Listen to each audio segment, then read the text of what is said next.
someone living on a border, and I think of it also on the northern border, on the Egyptian border, on the Jordanian border, doesn't really matter, but I think when we talk about the Iron Dome, everyone living on these borders is the Iron Dome for the state of Israel. Us, we, the civilians living here, are the Iron Dome of the state of Israel. Number two, everyone has to understand, all the countries that are in conflict with us, that this is our only country that is ours, and that we can decide for our own future and goral, destiny, and we have to be strong on the borders. Everyone living, especially the communities, these small agricultural communities all around Israel, we have to be strong. We have to cultivate, and that's what we do. We cultivate till the last meter that belongs to us. What doesn't belong to us, no problem. But we do cultivate, and we are going to stay. We're going to rebuild, and we just have to be stronger. Yes, we have one army, and that army, at the end of the day, will win. That army failed on the 7th of the 10th. I belong to that army. I just finished 145 days of reserve army 2 weeks ago.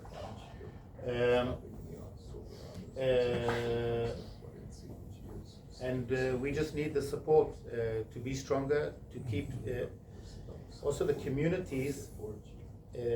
I don't want 100% that the army, I want the army to defend me 100%, but I also want 15% to defend myself, meaning I want that we are strong enough, and that's what the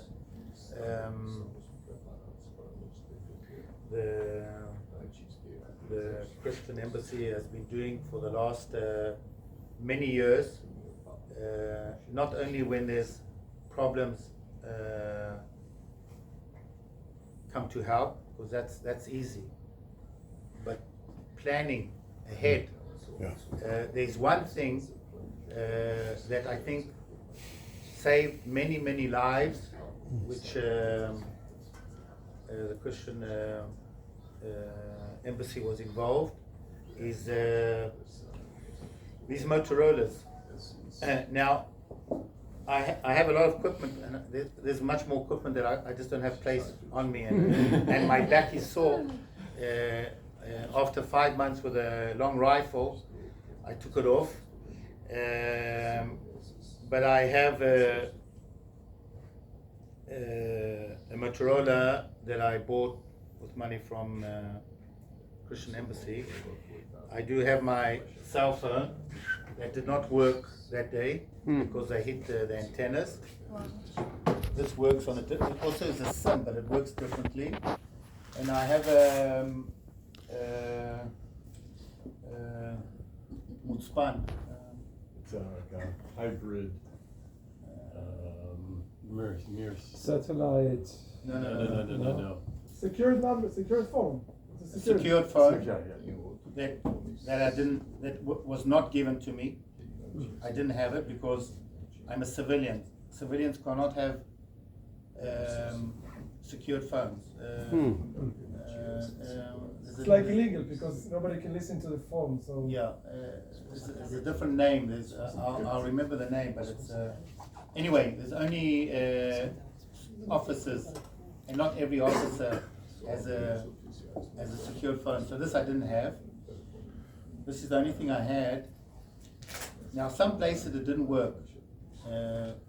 They hit different antennas. Here it worked, and all my 33 security officers were on this, and I understood what was happening in my area. The communication with the army, there was no communication. This is the only communication. And that's thanks to the Christian Embassy.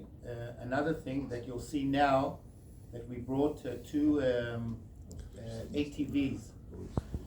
Elon, he's the representative of the ATVs. We've been buying this for the last, since 2018. Actually, the first ones were from the Christian Embassy. Actually, I was very modest. I remember the call. I said, I want one ATV because of all the fires. And we got the donor. They came here over. I said, I need one ATV. And then you phoned me and said, are you sure you only want one? Let's start with one. She says, no. Think again and then get back to me, Nicole. So I said, okay. I said, well, I want 3. Anyway, during the last years, since 2018, these have been proved tremendously. But not only that, that was for fires, but these ATVs saved lives that day. Why? First of all, in the kibbutzim, in the villages, it was much easier for the security officers to drive all over in terrain and in the kibbutz, on the grass, getting to small different places. And their cars that were all Toyota white tenders, 4x4s. I lost 9 of them. They shot RPGs. So the ones that used these ATVs,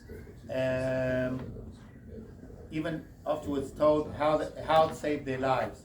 Also, getting around, you can put 3-4 people at the back, and not only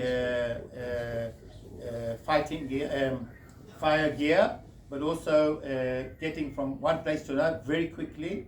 And that's what some did on the 7th of the 10th, and that's why I asked for another 2, and you'll see them. They arrived today. Wow. And these are things. And these are things that I've also asked for other things, but we're always thinking, and it's nice to have a partner that agrees to not only to look at what everyone else does, but what I really need. And I've already asked for different things that I need, because I'm looking how to defend my community in the future. So I'm always challenging the Christian Embassy with new ideas, and sometimes they ask, we have the donor, we want to give you the money. I say, wait, I want to know exactly what I'm not, my mind, I know more or less what I want, but give me time to close the package deal. So sometimes it takes months until I understand what I really want. But first of all, thank you very much. And it's always good to have a partner that is running far distances and not, yes, always a patch the next day and other days. What you need now, we always need, after something like that, something, but that's not the point. The point is to build your defense line slowly and surely, and not only defense line, resilience, that you're helping a lot, and many other things that I'm less involved, but Nicole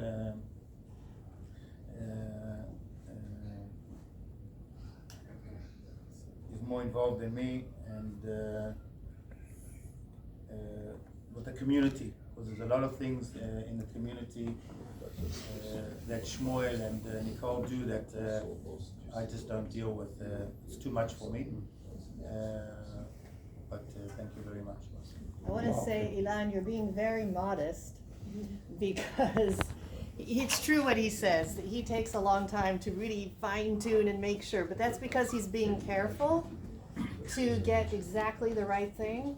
So you don't say, oh, we tried that and it didn't work and all of this. But why do I say he's being modest? Because actually there are councils and municipalities that are around the country that are now coming to Elon and saying, hey, we see there's a level of excellence here in what you're doing, and we want to come and hear what we should be considering in our areas of Israel. And so, you know, we want to strengthen you, and it's an honor and a blessing to work together with you. He works with a lot of integrity and wisdom. So, and it's being recognized all over. So there are two things that we got today. We got the two ATVs, so we'll see them outside, and we also got last week also like this motors, but more advanced. That I'll show you one of them. We haven't started using them because it's much more advanced. We have to also learn how to use it. Yeah, so we can go, if there's no questions, we can go outside. Just to say, before we go, again, we want to respond to whatever the needs are, and that's how we can be as effective as possible. So these particular phones that we'll see, one of the things that they do that enhances beyond what this does is you can actually take photographs and send them through a radio-based communication system, which means it's not done through the cell network, which, as we heard, can collapses. Which means if you need to photograph and say, this is what I'm looking at right now, and send it to all of your security officers, it's an amazing thing. This is the new technology.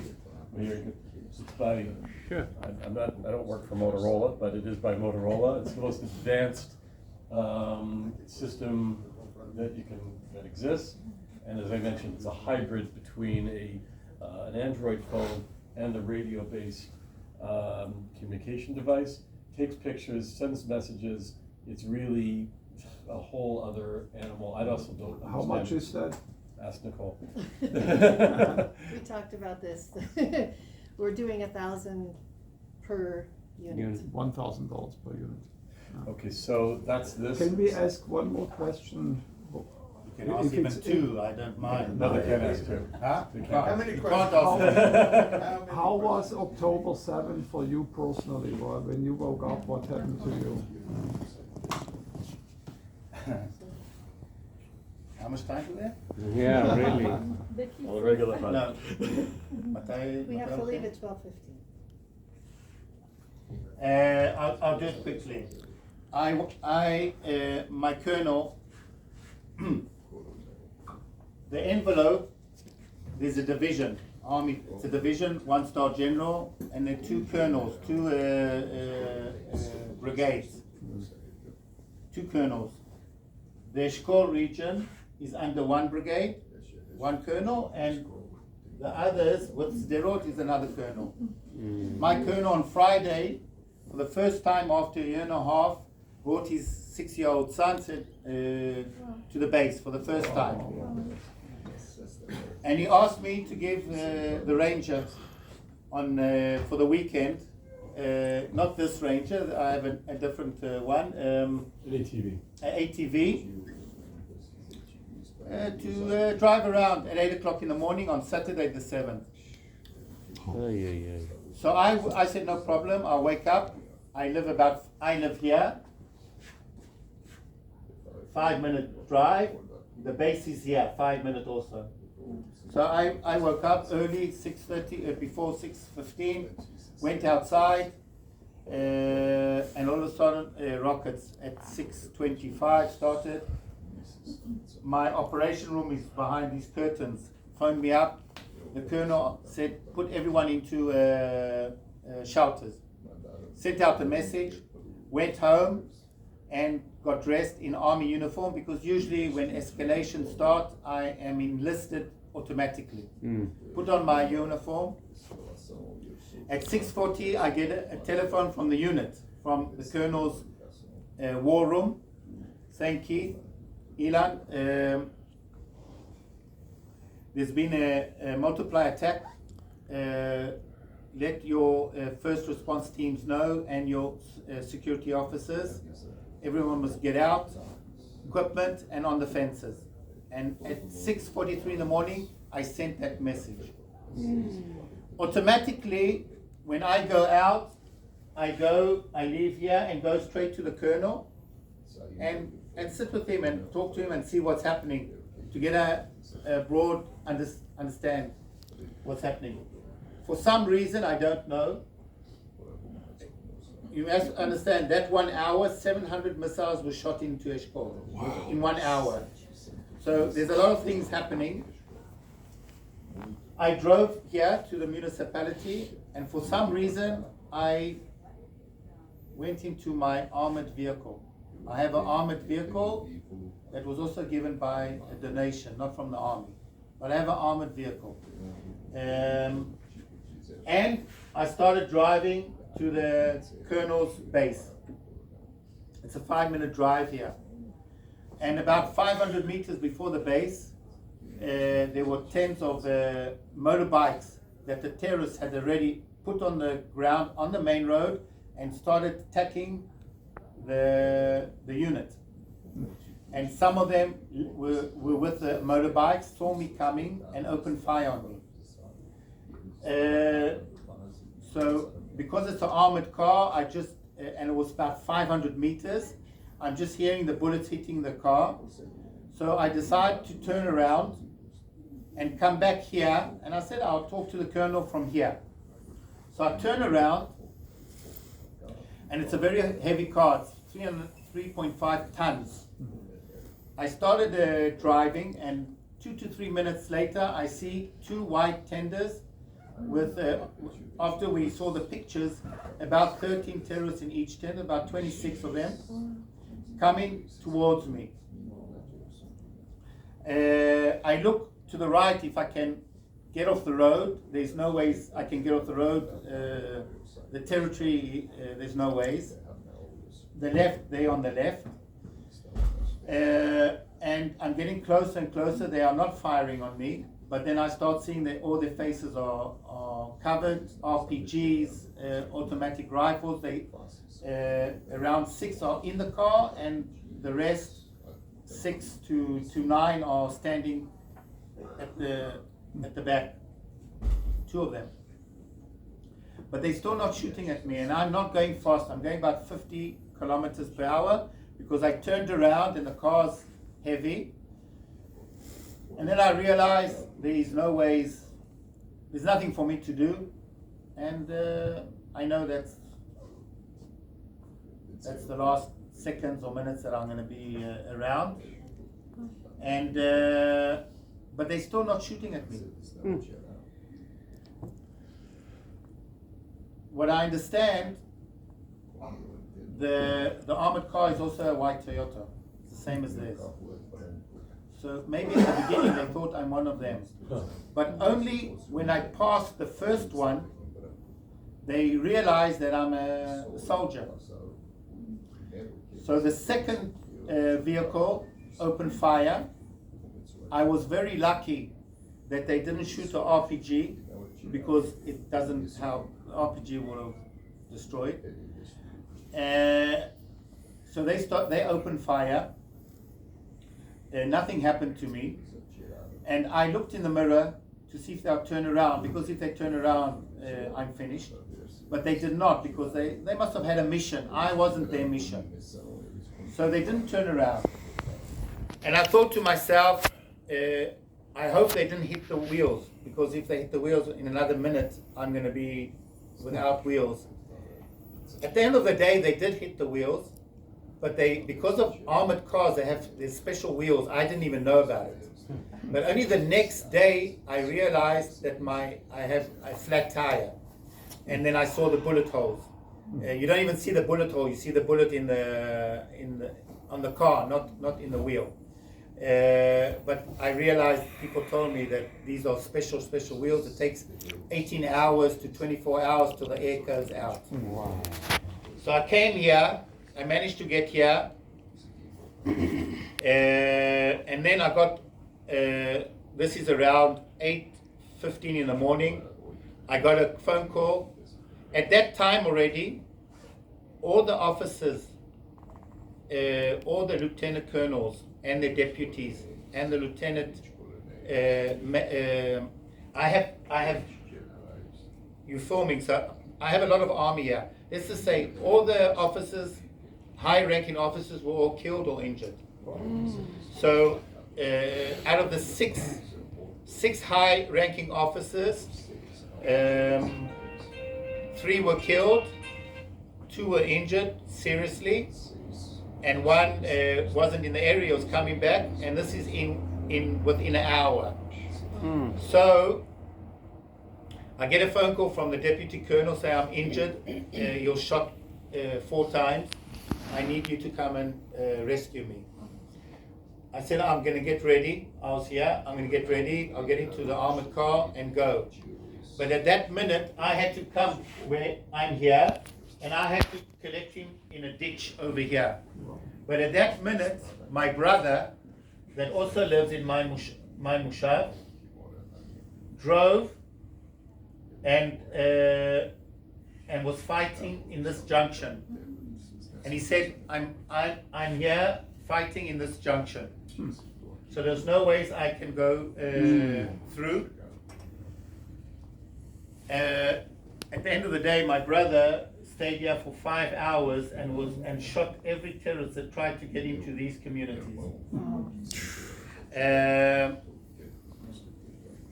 Around 8:30, I get another telephone call because I was trying to get out and help my fellow mates in different battles. I get another telephone from the division, not even from my colonel, from the general's office, asking what's the situation here. I let her know, and she says, I'll get back to you in 5 minutes. She gets back to me, and you have to understand, it's a Saturday and it's a holiday. So this is an officer, low-ranking officer, but she knows me and we're in contact daily. So she says, give me 5 minutes. She phones me up, this is already 8:35. Where do you want the first force that is coming from the air to help you? So I said to her, why are you asking me? I'm not army. Why are you asking me where do you want special forces? She says, Elon, there's no one else. You're the only person knows what is happening. I said, okay. I realized very quickly the situation. And I said, I want the first helicopter with 13 special forces to land in Be'eri. She says, okay. 5 minutes later, 8:40 in the morning, the pilot phones me. He says, I'm landing in 5 minutes. Where do you want me to land? I tell him where to land. I say, don't land in the front gate because there are a lot of terrorists there. I've got pictures from friends that live in Be'eri that are connected to the cameras. And there were many terrorists. I said, I will open the back gate. You land the helicopter. He said, okay. At 8:45, now all these times I only know 3 months later because times you don't know. But the Air Force told me the times.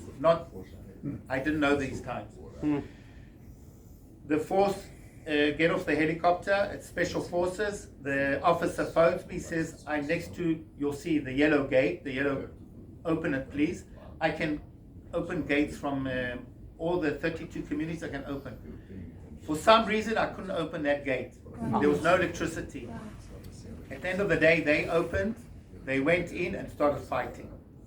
And then I get another phone call from the same officer, where do you need the next forces?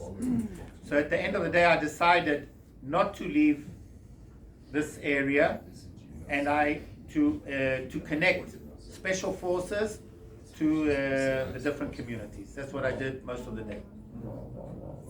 So we don't have time.